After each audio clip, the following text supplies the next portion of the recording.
সবাই কেমন আছেন? আজকে আমি আমার টিউটোরিয়ালের দ্বিতীয় পর্ব নিয়ে হাজির হয়েছি। আমার আগের পর্বটি ছিল কিভাবে একটি ইমেজের মধ্যে হোভার ইফেক্ট দেওয়া যায়, এটা ছিল এই। তো আমি আজকে দেখাবো আপনাদের কিভাবে একটি মেনুর মধ্যে বেসিক্যালি একটি নর্মাল মেনুর মধ্যে কিভাবে ড্রপ ডাউন মেনু করা যায়। এটা জাস্ট আমি স্যাম্পল একটা দেখাবো। তো আমাদের এটা ছিল, আমি মূলত এটার মধ্যেই ড্রপ ডাউন মেনু করবো। তো চলুন দেখা যাক কীভাবে করা যায়।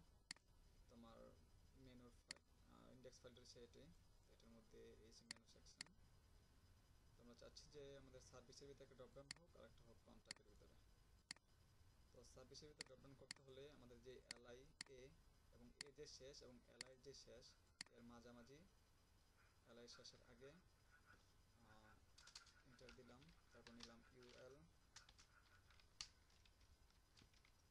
এর ভিতরে নিলাম এলআই ভিতরে নিলাম এ এবং দিলাম যেটার নাম দিলাম ড্রপ ডাউন আইটেম।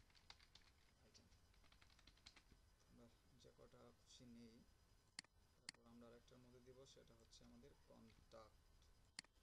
কন্ট্রাক্টের ভিতরে নিয়ে নিলাম। তো এখন যদি আমাদের পেজটিকে রিলোড করি, দেখা যাবে তার মেনুগুলো আসছে, বাট এটা কিন্তু ভেঙে গেছে, আগের মতো আসেনি, বাট সবগুলো মেনু এখানে কিন্তু শো করছে। তো এখন আমরা সিএসএস দেখবো কীভাবে এটাকে সিলেক্ট করা যায়, আমাদের ড্রপ ডাউন মেনুটাকে কীভাবে সিএসএস সিলেক্ট করা যায়। তো আমাদের মেনুটা ছিল ইউএল এলআর ভিতর, ইউএল এলআর ভিতর আমরা নিয়েছি ইউএল। তো সুতরাং এটাকে সিলেক্ট করবো এভাবে, হবে main menu class UL LI. যেহেতু আমরা এলআই ভিতরে ইউএল নিছি, ভিতরে ইউএল নিছি, সেজন্য আমরা দিব এই জায়গায় ইউএল। ক্লোজ করলাম এবং ইউএল এলআই। তো আমাদের একটা কাজ করতে হবে, যেহেতু আমরা এলআই এর ভিতরে নিছি, ইউএল এলআই এর ভিতরে নিছি, তাই ইউএল এলআইটাকে করতে হবে পজিশন রিলেটিভ। তো এই জায়গায় দেওয়া ছিল পজিশন রিলেটিভ, আর আমাদের এই ইউএলটাকে করতে হবে পজিশন অ্যাবসোলেট।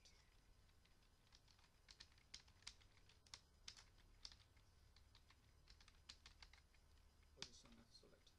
তো আমরা এখন যদি রিফ্রেশ দেই, দেখবো আমাদের এটা কিন্তু সিরিয়াল বাই আসছে, মেনুটা সিরিয়াল বাই আসছে, কিন্তু ড্রপডাউন হয়েছে, সেটা ছবির নিচে চলে গেছে।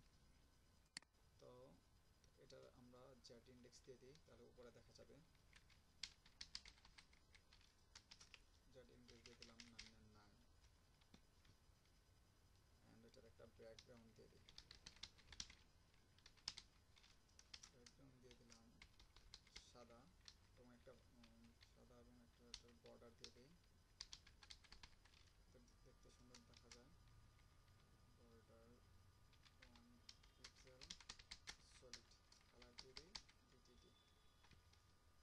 আমরা যদি এখন আমাদের এটাকে রিফ্রেশ করি, তাহলে আমরা কিন্তু আমাদের ড্রপডাউন মেনুটা কিন্তু উপরে ঠিক চলে আসছে, এটা কিন্তু দেখা যাচ্ছে, ছবির উপরও আসছে।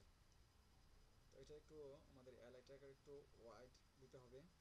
তো আমরা যেহেতু এই জায়গায় এলআই নিচ্ছি, এলআই একটা ওয়াইড দিই, আমি আপাতত 150 দিচ্ছি,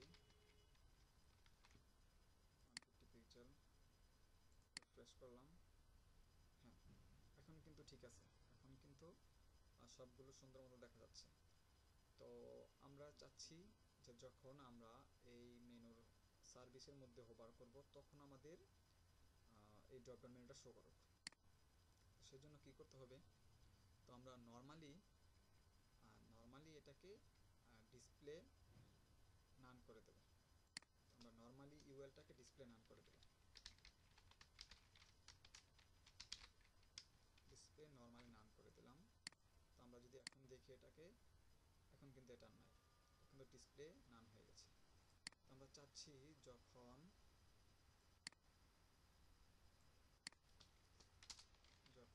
ক্লাস মেন মেনু ইউএল এলআইকে হোভার করা হবে, আমরা সেটাই চাচ্ছি, যখন মেন মেনু ইউএল এলআইকে হোভার করা হবে তখন আমাদের ড্রপডাউনটা আসবে।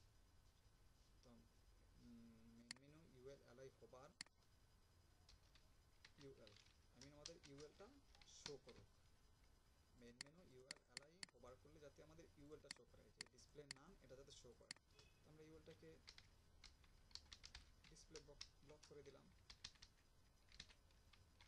আমরা এখন যদি আমাদের এসটিকে রিলোড করি, আমরা যদি এখন হোভার করি, দেখা যাবে আমাদের ড্রপডাউন মেনুতে চলে আসছে।